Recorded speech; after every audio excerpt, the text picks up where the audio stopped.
Rolling. Okay. Good morning and hello everybody out there in TV land. I'm Eriq Hochuli. I'm the curator of Foothills Art Center and I'm here with Charlotte Bassin. And we are going to talk today a little bit about Charlotte's work. Charlotte, I'll just give you the opportunity to introduce yourself to the world and talk a little bit about who you are and what you do. Great. Yeah, my name is Charlotte Bassin. I am a world map artist, and I make artistic world maps. I've been making them for over 15 years, and they are, excuse me, I've made over 100 of them. I fill them with, I use traditional media, painting, drawing, collage, but I also use all kinds of other things like sticks and rocks and flowers and sea glass, gumballs. I've done a whole bunch of them. And generally they're, actually you can see behind me, if this is being recorded, is the template that I use. I actually take it off of those chains and I bring it down like a circle. And so they're 4 feet, almost all of them. I have done some digital ones too, where then it's a little bit different, but I quit my job sort of 3 years ago, quit a full-time job as a graphic designer 3 years ago to pursue being a professional artist and to try to make this happen. And I am a Golden resident, and one of the first people I spoke to when I decided to do this was Hassan from Foothills Art Center to kind of ask for any sort of advice he had for an emerging artist. And he said, become a member at Foothills Art Center and join Open Studio, which I did right away and never turned back. It's been amazing. I hope you still feel like that was good advice. For sure. Absolutely. You can't do this alone. You really need that community. Yeah, sure. I think there's something really valuable and to the team aspect of Open Studio and how you feel like supported by one another and also encouraged and pushed by one another. I think I've been talking a lot about this with this sports metaphor lately about how making art is kind of a one-person gig. It's a one-person sport, a solo sport, but there are opportunities for people to find not necessarily like collaborative efforts like, oh, we did this project as a joint team or a pair of artists, but working parallel to one another. And I think that can be really beneficial. And that's what we're all really hoping to see out of Open Studio. And I'm glad to hear that you guys are finding benefit from it. And you feel like that was, when you made that pivotal decision in your life, that was good advice. Yeah, it was.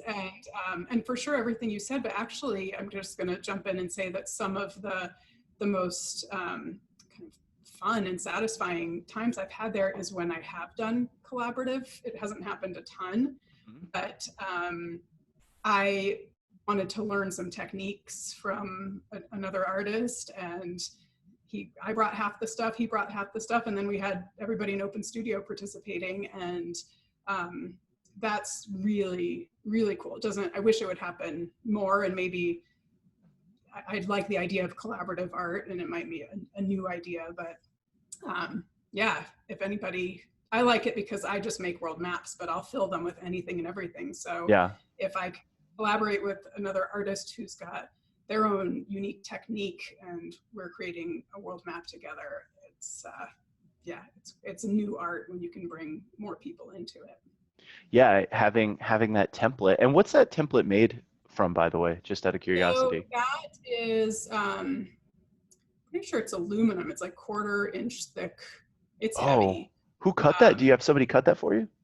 So I used to work at Denver Zoo before I became an artist, and they had offsite. Sorry, I've got a kid here.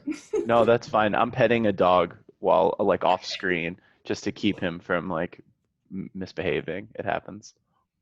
So I worked at Denver Zoo, and they had an offsite workshop where they had a laser cutter and they did a demonstration. And before that, so that was probably about 5 or 6 years ago. Before that, I had cut one out of paper, out of poster board. Mm-hmm. And I was using it. I mean, for 10 years I used this, and it was starting to fall apart. So when I saw the laser cutter and that it could do this, I said, Hey, oh, yeah. and it was great. And you know, they just charged me for materials. And I've had so many people now ask for if they can just have one like that made. And I was like, well, I'm sure you can. You got to research it. I don't do it. Actually, I have a near an artist who does cut metal, so Yeah. I might have an in. But yep, I've been using that for years. That's awesome. Yeah, so that will last you. There's no reason you'll have to replace that anytime soon if it's And it's durable enough. good decoration for the Yeah, it's house. cool. It makes a great backdrop for your studio, that's for sure. It's like where it all comes from. And so I was thinking like working within that template, that gives you like a great foothold if you did want to collaborate with anybody. There's like, okay, what are we gonna do? This is the avenue, like, and that can kind of guide you guys in a Yeah, collaborative experience. So that was a perfect introduction. And I think just transitioning, I just want to, more personal level check in with you, how you're doing given the current situation of the world. And you'll have to excuse my own personal lockdown beard is getting a bit straggly. yeah. My That's husband's going my for the beard. primary symptom. Um, you know, it's been an emotional roller coaster for sure. I'm in a good place now. I think Hmm. I feel like after a few weeks of, we're all starting to feel a little bit more settled in. Yeah. Um, I mean, I've kind of seen, read, and heard this idea that we've been grieving over the last couple of weeks of not. I mean, never mind the fear and everything that's kind of going on worldwide, but personally, I mean, I had so many art shows canceled, opening receptions canceled. Yeah.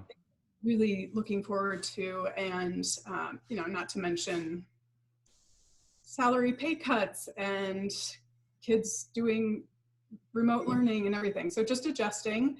I actually have a studio outside my house. This Hmm. used to be my studio for years, and I was getting a little stir crazy, so I looked for a space outside of the house, and that's where I've been used to working. Hmm. So 2 weeks ago, this became my studio again, and I just started bringing everything back here, Yeah. and it's fine. It's a great space, um, and you know, motivation to make art has not been easy either. Hmm. Yeah. Kind of, I Open Studio is great, and I can make work there among other artists, but otherwise it's generally solitude, silence actually, Hmm. and I'm not getting that here. I actually had to ask for it this weekend. I asked for Yeah, well, hours. you've got more people in the house for more hours than you would normally, right?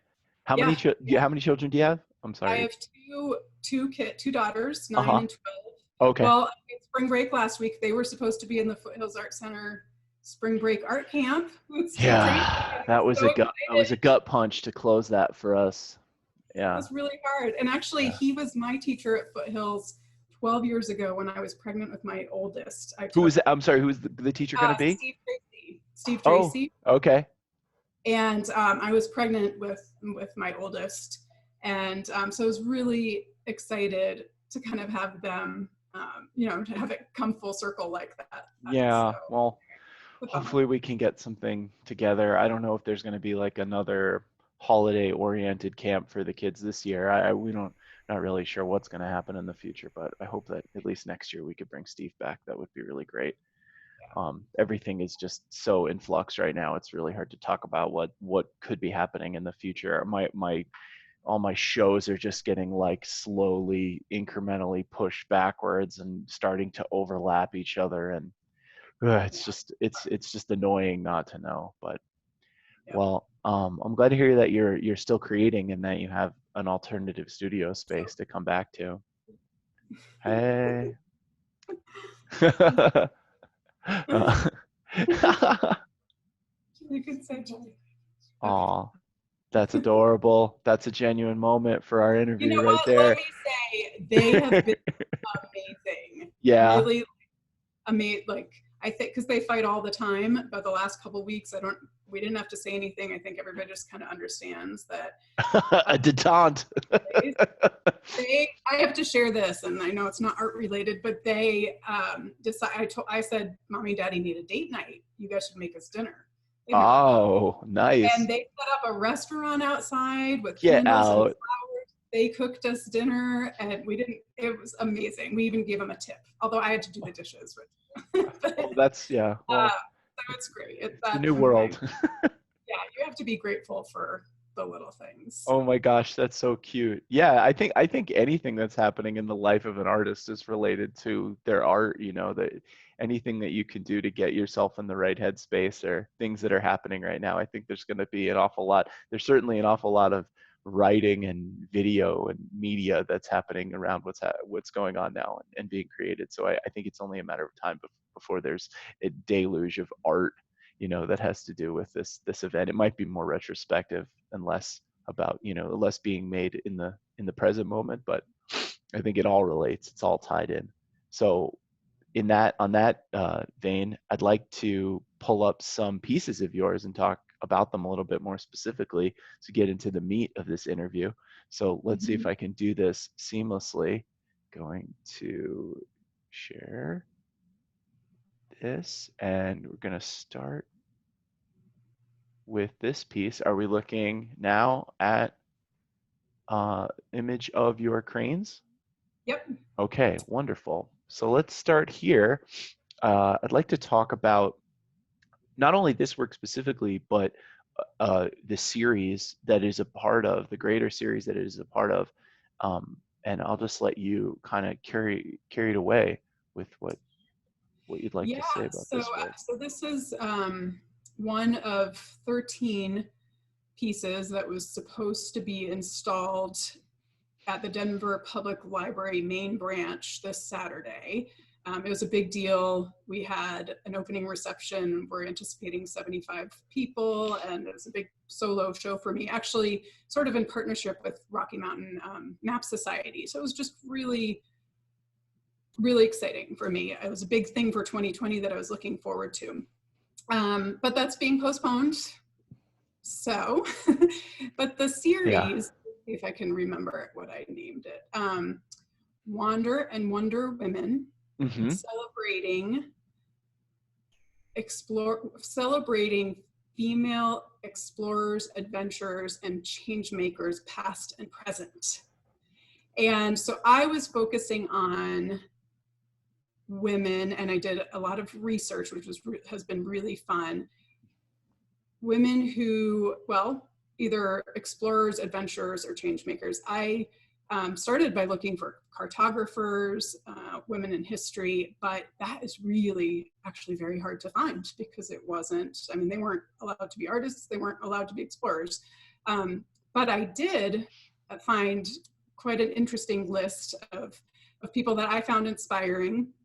And the way that I went about it, I actually was specifically looking for books so I wanted to read books, specifically audiobooks, so that I could listen to them while I was working on the art.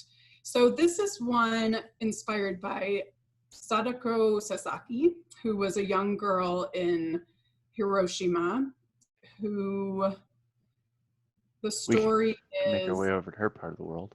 Yeah. So the story is that she actually passed away from leukemia 12 years after the bomb in Hiroshima fell. And she, in Japanese tradition, it says that you can, if you fold 1,000 origami cranes, you can make a wish. Now, there are a couple different variations of her story, which is interesting. I don't need to get into it, but anyway. So she folds the cranes and, well, I will say it. So one story says that she only got to 644 and her classmates folded the rest of them. She was young? She's a young person? She was 12 years old. 12 years gosh. Old. So there's one story that says she didn't end up folding them. The truth is that she did end up folding 1,000. She was still very sick and she started folding more, actually, hoping that she could wish for a wish of health, but she passed away.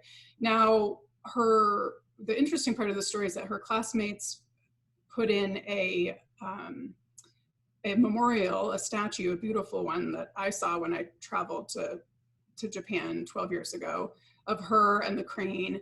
And now people fold cranes and they just cover the statue and the memorial with cranes as a wish for peace, world peace. And That's it was a really cool inspiring. story. Yeah, it's really, it was really inspiring when I saw it. I actually folded all of these 3 years ago when I was debating whether to quit my job to be a professional artist. And it was a tough time. I actually folded them all in 21 days. I was a little obsessed, and it was very meditative Wow, and that's pretty relaxing. quick.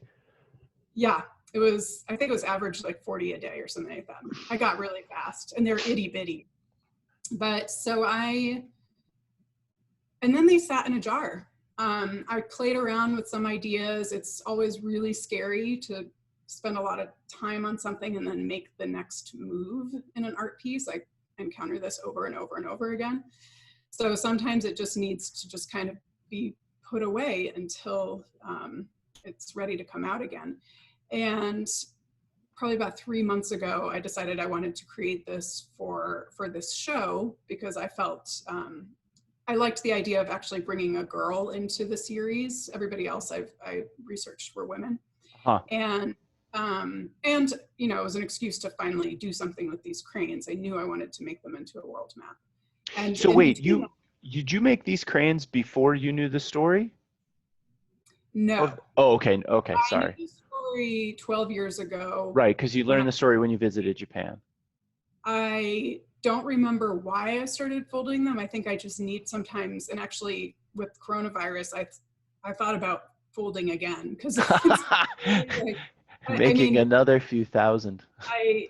but I was like, no, I want to do other things. But it's really, for me, it was relaxing. It was meditative. It was just kind of, yeah, just reduced some of the anxiety. Yeah. And so, yeah, so these are actually all glued onto plexiglass and then So mounted I with think we these, have another image, right? Of a yeah. And the idea is it would be on a white wall with direct lighting, so you get these shadows. You can see the shadows here pretty well. well, that's a different piece. There it is. Here's the image of on the Yeah. plexiglass. Oh, I think this gives us a lot truer idea of what we're looking at. Yeah, and you picture it on a white wall. I took this outside because I wanted the sunlight. I knew that it Uh-huh. would be nice to photograph. So yeah, I mean, there's so, and honestly, it just so happened that I finished it right around the time that all this coronavirus stuff was happening, and I presented it in a couple different scenarios, and I like to think that my wishes for health for our planet and for those people who need it right now. Yeah. And yeah, I mean, I know that's a lot to hope for, but art, I hope that art can inspire, even if it's just bringing hope to people. So that's what I hope this piece does. And I'm sad it can't be shown when it was supposed to. It's just sitting in my studio right now, lonely, but I really appreciate this interview so that I can put it out there in Yeah, I Midstone. mean, hopefully a lot of folks get to see it. I'm gonna zoom in a little bit on this one while I just ask you some questions. So all the women in this series you were telling me they're kind of lesser known rather than like Well, yeah, considered major historical figures, textbook type well, figures. for instance, we've all heard of Amelia Earhart, Right. who was the first woman to fly from across the Atlantic to Europe, but I don't think everyone has heard of Beryl Markham, who is this incredible woman who was British but grew up in Africa. Mm-hmm. And she became a pilot after training racehorses. And I mean, she just has an incredible story, and she's a beautiful writer. She wrote a memoir called West with the Night because she was the first person to fly from Europe to North America. And she just has a beautiful memoir. And actually, with all these women that I researched, I was trying to find their own writing as much as possible because I wanted to hear their story. And that's been really inspiring too, is that not only were they explorers or adventurers or change makers. So one I read was Gloria Steinem, Mm-hmm. and she has a memoir called Life on the Road. And she's got this fascinating childhood where they just lived on the road because her father was a traveling salesman. And then, of course, it goes through all her women's rights, and it was fascinating. So, and she's a great writer. So all these people are doing these amazing things, and are able to document it in these beautiful ways. They're just, it's inspiring all around. I'm trying to think of other, Nellie Bly in 1890, 1889. I've read so many that I'm getting, but it's 1890s. She was a journalist who went around the world trying to beat the record, the book of fiction by Jules Verne called 80 Days Around the World. Oh yeah, She Around the World in 80 Days. Yeah. Yeah, she told her editor, she said, I want to go around the world and try to beat his time. She doing a And hot air balloon? no, I mean, Oh. she's trying to do this fast, right? Oh, okay. Like, Yeah. so she's on trains and boats, Oh, and okay. but she tells her editor, and he's like, no woman could do that. And then a year later, he decides, yeah, you should go do that. She does it. Little does she know, there's another journalist who ends up, Elizabeth Bisland. She ends up being sent in the other direction. And these women, I mean, they have like 2 days to prepare and then they're off. And Wow. so they're racing each other. Nellie Bly doesn't know that this other woman is trying to like be her. Anyway, it's a great story. Who knows about this, right? Yeah, it's And cool to get these Nellie, stories out there. They're it's interesting. really, and they both were writers, right? So you get Yeah. to read their own words. Jane Goodall is another one that I'm focusing on. I Uh-huh. love animals. She wrote a book called Animals and Hope for Animals and Their World, which was Mm-hmm. all about animals that are about to go extinct, but are being brought back, bred in captivity, and then put back into the wild. And I mean, I think there are stories of 50 different species that she goes into that. And of course, animal. I mean, I could go on and on. It's a Yeah. really So the question I have for you, just to wrap this section up, is has to do with like how did it feel to kind of tell somebody else's story through your artwork, whereas I think a lot of artists get hung up on what am I trying to say, what is my piece of communication for the world, what do I feel about X issue. You got to kind of get out of your own headspace a little bit and get into the headspace of these historical figures, these other women, and try and tell their story through your artwork rather than trying to tell something about yourself. How did that feel? Not to say that your work is like particularly narcissistic or something where you're always just constantly focused on yourself and this is the one time you got out of your own head. But I do think that like a lot of artists come from a place of what is my piece of communication to the world, and you got this opportunity to really, tell the story of somebody else. How was that? How did that affect the process of you making art? Yeah, that's a really cool question because actually, I love the art. I love the decision that I've made to only focus on world maps, but then to allow myself to kind of fill them with whatever, because Mhm. my message is there. Yeah. I never use political boundaries. We're one world. We're all human, and each specific piece won't necessarily portray that message, but I know I'm doing this with that purpose in mind. So I just, that's taken care of. So it allows me to explore and do whatever I want because I know it's a world map and that there's my deeper message is there no matter what I do.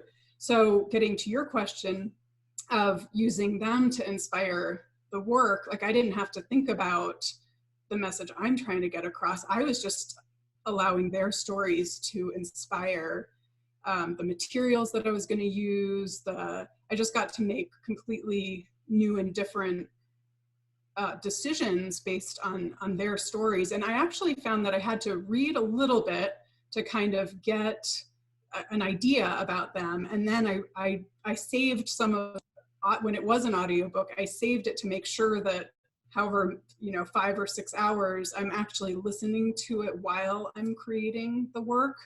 And I've actually had to download multiple books because I get through one and then I'm still working on a piece, and I want to channel this person, Mm-hmm. or that's what it feels like. It just feels like I'm connecting to this really inspiring woman or women each time, who they did amazing things in their lives, and they worked to either because of adventure, or to just kind of live the fullest life, or to make this a better world. So yeah, does that answer your question? I mean, it just Yeah, allowed. you get to act as a conduit in that Mm-hmm. way, which is that's really cool. Do you think you're ready to move on to your next Sure. piece here? Yeah, yeah, yeah. Um, this is the next one I wanted to talk about. So this one is a little bit more avant-garde, I would say. Let's talk to me about this one. I see it's a similar mounting setup. You've got Yeah. the standoffs with the plexiglass, but what was your media in this one, Charlotte, as I set you up? Yeah. This one is created with my menstrual blood. Okay. And resin, actually. Oh, I Um, can see that. I yeah, can I see had to that mix there. it with resin. I tried it on paper, but Mm-hmm. it gets really crackly and gross, and it turns more brown, and I wanted to try to retain some of that red. So I did some Yeah. research. I had worked with resin before, and looked at other artists that had used blood and resin, and I was like, oh, this is going to work. So it was an exciting process. I think it's interesting in a way of kind of demystifying and destigmatizing like the use of this medium, to just get into the nitty gritty of like the chemical properties, and you just trying to get a certain look out of it, as if it was any other media. Oh, I couldn't just use it straight away. I had to use resin. I had to not just put it on paper because then it would oxidize too much and it would get brown and it was not the hue you were looking for. I think just in doing that kind of demystifies it, and it takes some of the, like, I don't know, the ickiness that some people might feel, just by analyzing it as if you were talking about like a paint, because you do really get a great color out of it. Mm-hmm. And I love the crackle. Uh, Yeah. I've got my own reasoning and meaning and everything behind it, but art just kind of needs to, speak for itself too. Mm-hmm. So the crackling to me is not part of my story per se, but I can see that someone else could look at it and create their own connection with, uh, you know, climate change or whatever story they experience from it. So the Mm-hmm. crackling was just, and it kind of brings you in and makes you, I don't know, want to explore more, I hope. It Instead gives of it just it gives it great detail. I mean, I don't know if it would have been possible, but I could have seen this as just a wash, like like a flat color, but the texture you get out of it is fantastic. That's a result of the resin? Because it's not just crackling, right? We have that here. I don't know if can you see my cursor? yeah, I can. Okay, cool. So I can use it to kind of point. But here is the you have like a bubbling effect. It almost looks like a resist in some places. Is that the resin that's causing that? That's the resin. Yep, Okay. that's and the blood might it separates. So there's whatever. There's kind of a plasma, there's a red, and so I think that's what's happening too. And actually this a lot of the things I do are sort of experiments and surprise. And I did some tests before I actually created this one. And when you first mix it, it creates these, when it's still wet, really like lots of little circles, sort of like cells in a body. And I Is, loved that. I was like, oh, this is amazing. is And then like a it good example dried here. and crackled. and I was a little bit disappointed that it lost the cellular feeling. Yeah. But then it really dried, and then I made it into a map, and I loved it. I was like, this is just really, I don't know. And there's so many cool images of our world, satellite imagery, and it's kind of reminiscent of that for me. And it just, visually, it's interesting. I hope people can see that instead of getting grossed out. Yeah, I And think yeah, you give people the opportunity to not get hung up on what it is made of and appreciate the pure aesthetic, the aesthetic nature of it. And you're like you're saying, you do get there is some really interesting the texture. This reminds me almost of like streets, or you're looking at the world from far away and you see the right, the little lights. This is like how cities appear in right, clusters when you're looking yeah. at the world from outer space. That's why I was so excited about it crackling, Right. because when it was cellular, it felt so organic, and it felt almost like, inside. And I love to think of humanity and people as I'm working, and so Hmm. that we're these little cells, and we kind of create our universe. I loved that idea, but then when it crackled and you could see it from far away, and I'm really obsessed with that satellite imagery that are just really cool. It's a great website for it, but anyway, so then everything changes. This is just how art, and you embrace it or you don't. And Yeah. I tend to kind of, well, enjoy it. If it's not working, I'm not going to move forward with it. But So my one big question for this piece was, and we had discussed this via email a little bit, was or I'd floated this via email, was the catch-22 of working with a media like this. And the idea that I was floating was, you can use something like menstrual blood and feel like you are being really avant-garde, and you're really going to hit people in the gut with a concept, and it's going to be very, very overt as to what you're trying to talk about, and this issue of like of shaming people for their periods, and also how you were kind of coming up upon this moment in your daughter's lives where they're going through puberty, and you're going to start having these conversations about what it means to kind of grow up and become an adult, and all of these biological changes. So that's the one side of it. And then from the viewer's side, they can either feel that way, feel like, oh wow, this is really like a bold thing to do, or I think the other side, and what makes this kind of a catch-22, is some people can look at this and kind of write it off as sort of the cliche feminist artist approach to, like, of course that's what she's going to paint with, and then just kind of miss all of these great little details that we were talking about that exist separate and apart from your choice. I mean, it's not apart from the choice of media, but it's separate from the message, right?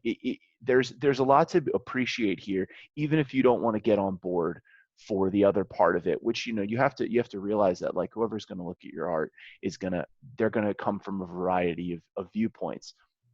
So it would be unfortunate for them to just get hung up on the media and not get to appreciate all these little details that we were just talking about.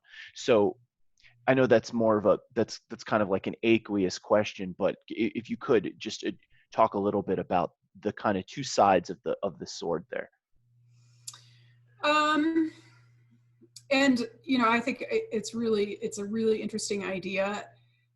And I didn't, if I'm being completely transparent, I didn't even think about it. I mean, a little bit. I knew people would be grossed out. I mean, my poor family had to see me making this at the table.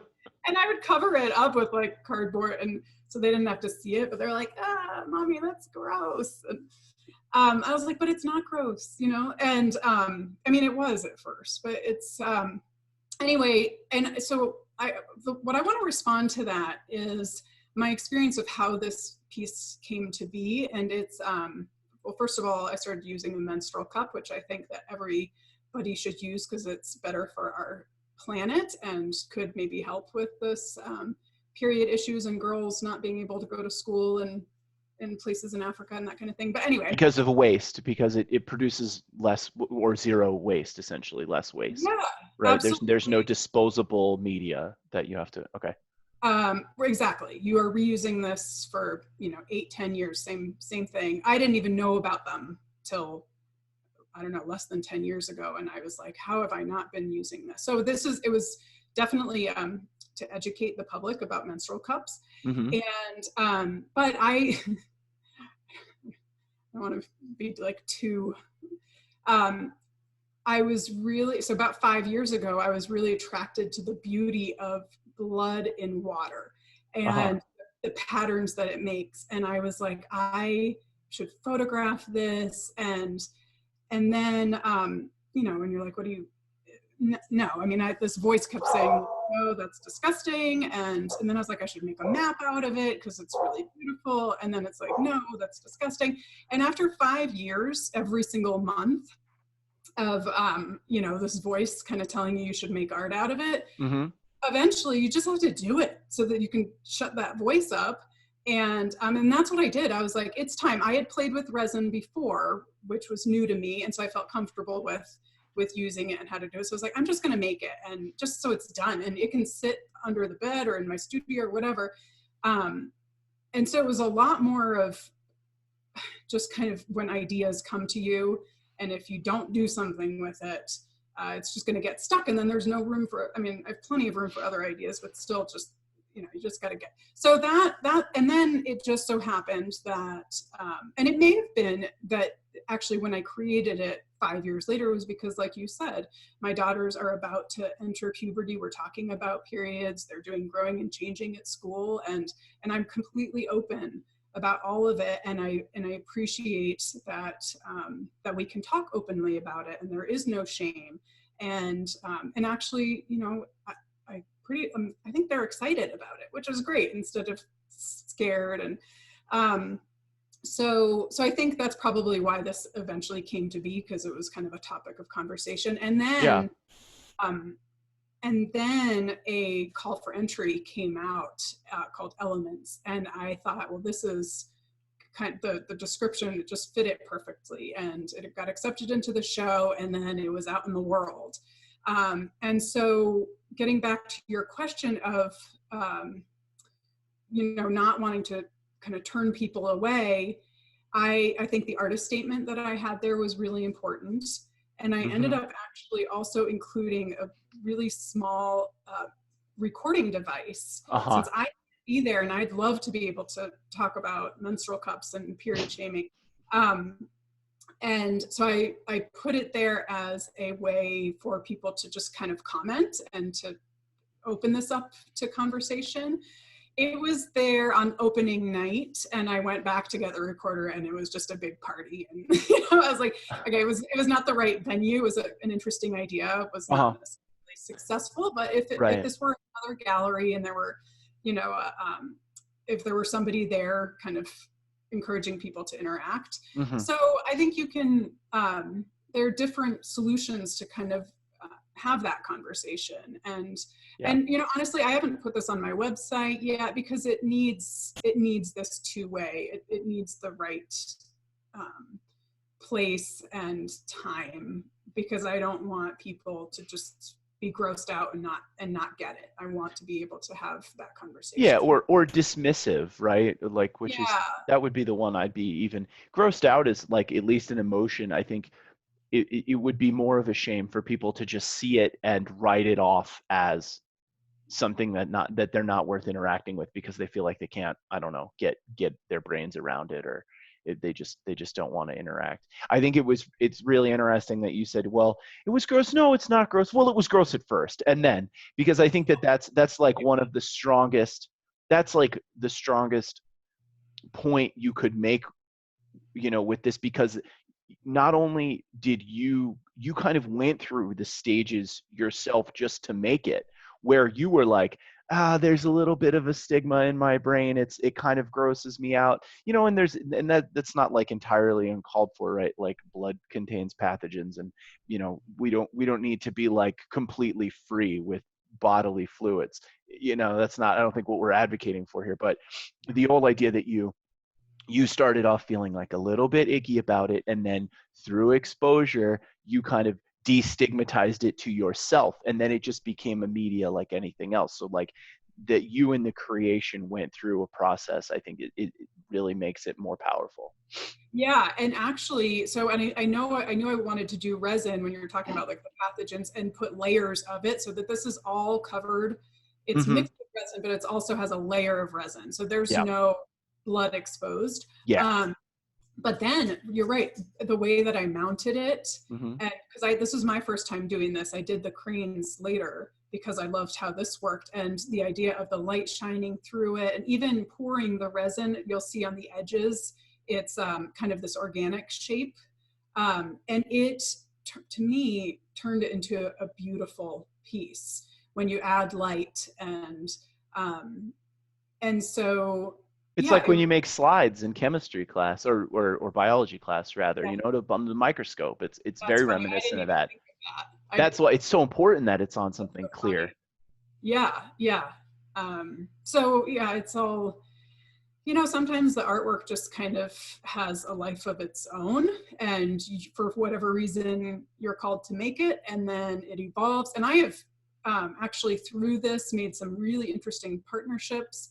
Um, and with an organization that creates in Boulder that creates sanitary pads for biodegradable sanitary pads for Mm-hmm. girls in Africa.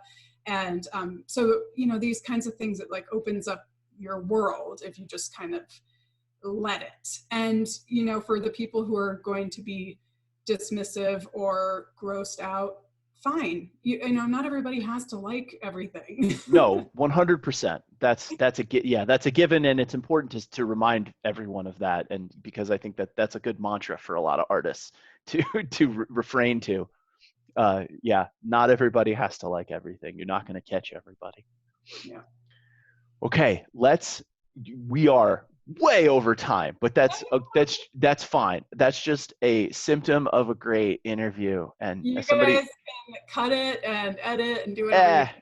This is so maybe. fun. It's so nice to like actually spend, uh, you know, a lot of time talking about pieces. Yeah. Normally, I'm at a show for half an hour and drinking wine and Yeah, and you get to maybe talk to somebody for a few minutes and then they float on through the crowd. No, I think this is like a really interesting deep dive. And whoever, if you're out there watching this out there in the internet, like you can skip forward. If you're bored of us, go to the end. You're free to move the slider as you will. So I want to get on to a look to the future here, and our third and kind of final selection and there's a couple of pieces, but they're representative of kind of an abstract expressionisty, but there's still plenty of kind of representational imagery in here. But there's three pieces that you sent me, that I'd like to look at into a little bit more deeply, or just to address. This one I'm very familiar with because this one is up in our member show. And if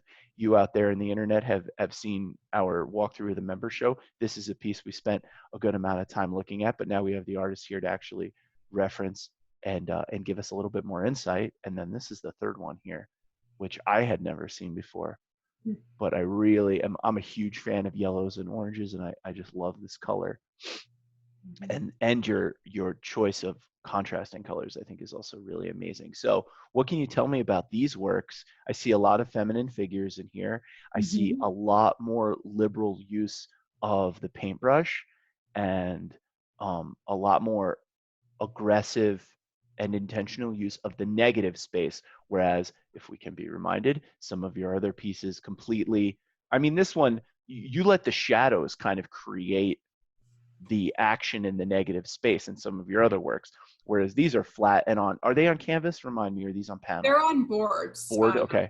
boards panels. So and the negative space is just really, it becomes this, it's almost the whole work is in the negative space, and you take your reoccurring symbol of the world map, and that becomes the cutout, right? That becomes the negative, and you've transposed the two. So I'll stop talking and Yeah. introducing these, and I'll let you just kind of, and let me know which one you want me to have up on the screen for everybody, Uh, I mean, just to start.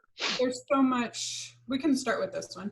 Okay. Uh, just so that I can get a chance to respond to to what you had to say the last time about this piece. Oh yeah. Yeah. So that negative space idea that you pointed, right now I am just playing so much. Mm-hmm. I don't have any intention about you. For sure, I want to fill the page, right? Or fill the piece. But I don't know if what I enjoy is the play between and let's call the negative spaces the land, I mean, the water and land. The oceans. Yeah. The Yeah. seas. And a lot of the time that I've in past pieces, I just leave it blank and it's all about the land. But, Right. and so I like the interaction between the two. It's especially when I'm kind of bringing in some of the lines, and this one kind of feels a little bit more like the white land is sitting on top of it. If you could go to that red and black one.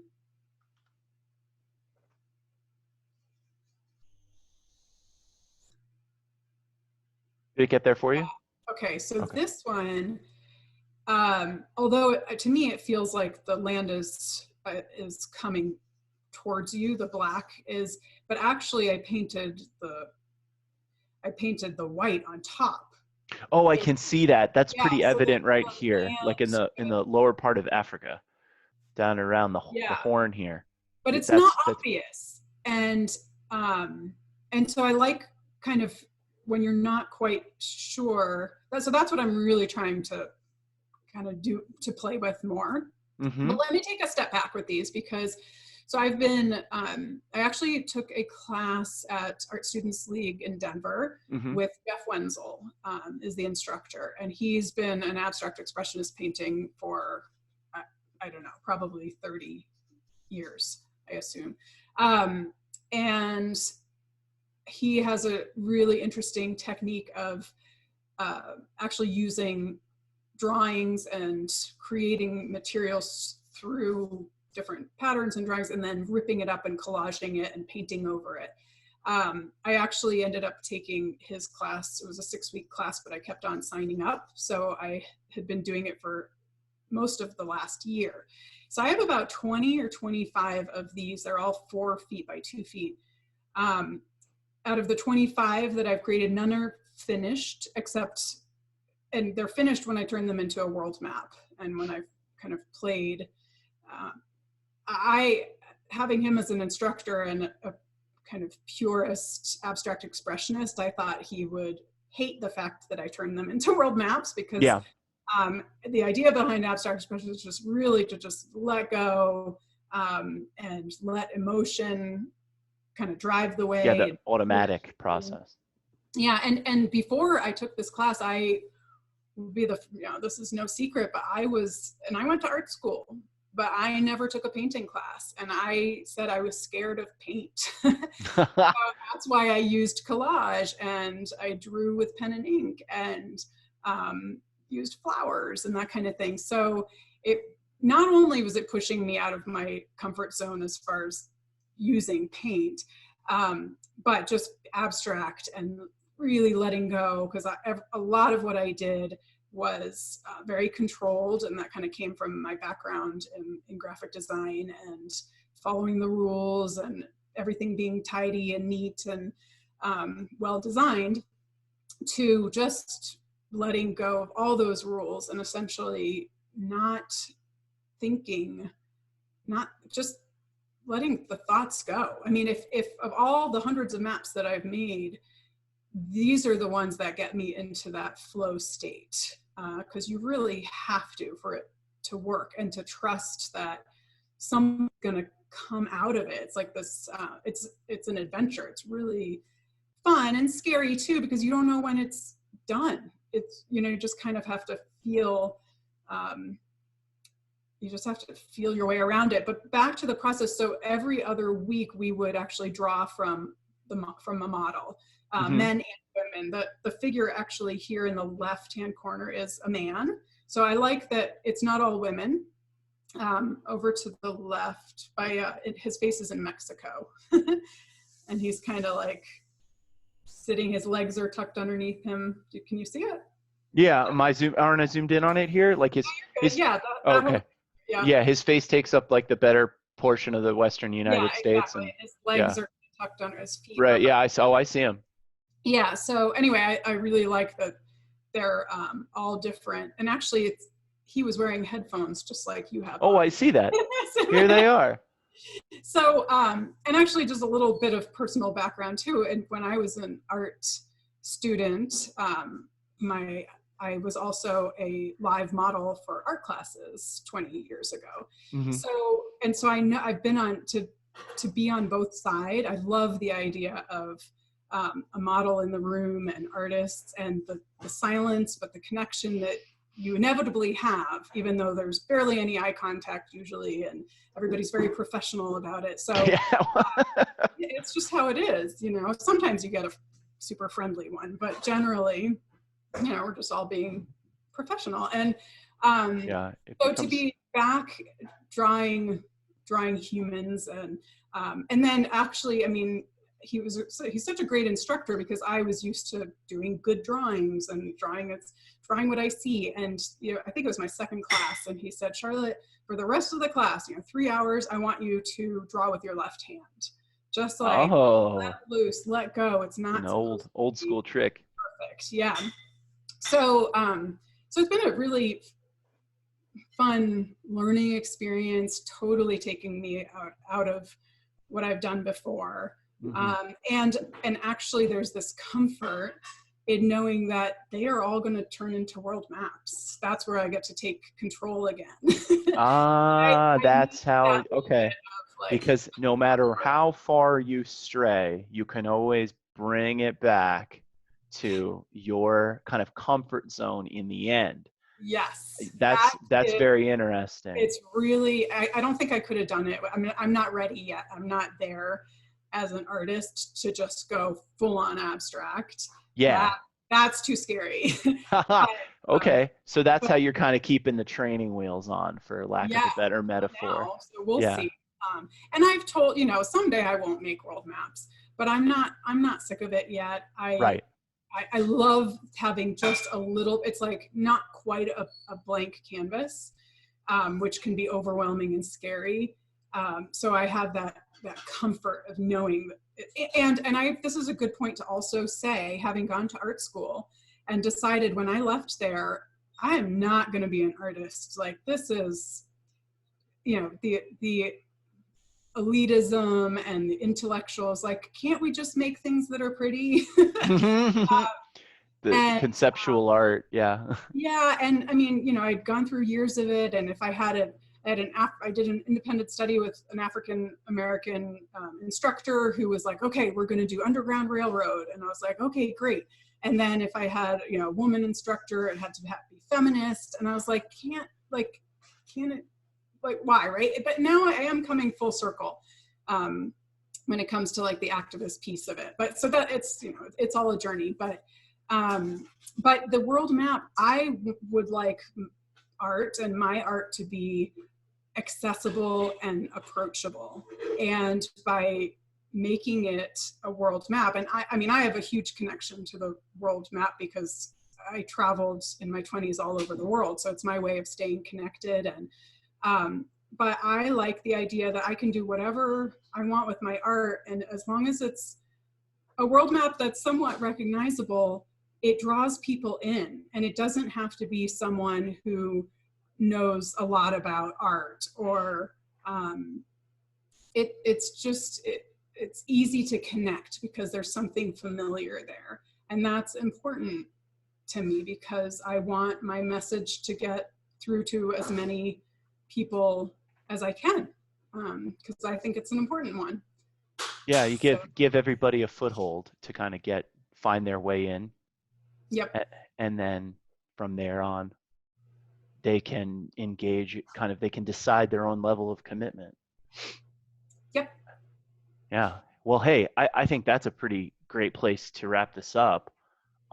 That's like a pretty great holistic idea for what you do as an artist, and I've really enjoyed looking at your pieces a little bit more in depth, and I'm pretty happy to have these super high resolution images to see your work like so up close. This was a really great opportunity, and I think a great way of kind of doing the interview to get to look at these things up close and give people the opportunity to look and learn about them a little bit more up close. So thank you so much for your time. Thank you so much for doing this. This is like uh, doing these kinds of things for artists right now kind of gives up, you know, when all our shows are being canceled or pushed is it makes us want to keep going because there have been some doubts over the last few weeks. I can Ooh, imagine. can I I can just imagine. I say think that. I need to put this in there because I am because I am a graphic designer and I do freelance work, and I've been putting this off for years. But today I am launching my services to do design and marketing for artists. I've had a lot of success, I think, because of my background in marketing and understanding that a beautiful website and good photography and using social media to its fullest can get your work out there. And it's people are not as comfortable as I am with that. I mean, I've Mhm. met so many artists who could really use some support, and I put it off. I put it off for 2 years now because I really wanted to spend my time doing art. But now that people, you know, I see that artists can't be in shows and all these things, it's a really good time for them to take a step back and work on that marketing piece and create, you know, so that it's ready once we get out of this, to kind of put it or to share it, to use the internet to share it with the world, which is what everybody's doing right now. Yeah, So don't let this time be wasted. right, That's a right. great thing to take away. It is not, it's not comfortable. I do want to say, because I track all my time, last year, because people should understand this, because they're like, wow, how did you get on the news? How did you do this? How did you do that? I spent 75% of my time on marketing, networking, shows, 25% of my time making the art, which I don't That's a love, hard fact. or 50 That's 50. a hard fact for people to Yeah. swallow, man. That's a And hard so, fact. and that's, I would like to be able to help people so it is more 50-50. And Yeah. I can take it on. I can do it well. I can do it quickly. I've got 20 years experience. So anyway, I will be posting that on Facebook Okay. and Yeah, getting well, the what would be a good, it wouldn't be a good podcast or proper interview type thing where if you didn't get to have a plug at the end. So yeah, right. yeah, that's perfectly And fine. I'm here to serve. It's not really not. Yeah. It's not, I mean, if I were self-serving, I would leave it at that. You just featured my art. It's great, but Yeah. I I really want to be able to help people I right really now. hope that we can facilitate that connection for you. And you know, if Foothills Art Center wants a workshop sometime in the future about um, you know, design, website, branding, all the things. If that's something you would like Foothills Art Center to do, comment below, right? Comment below. Like and subscribe. All right. Well, again, thank you so much for your time. And I'm going to end the recording now. Boop.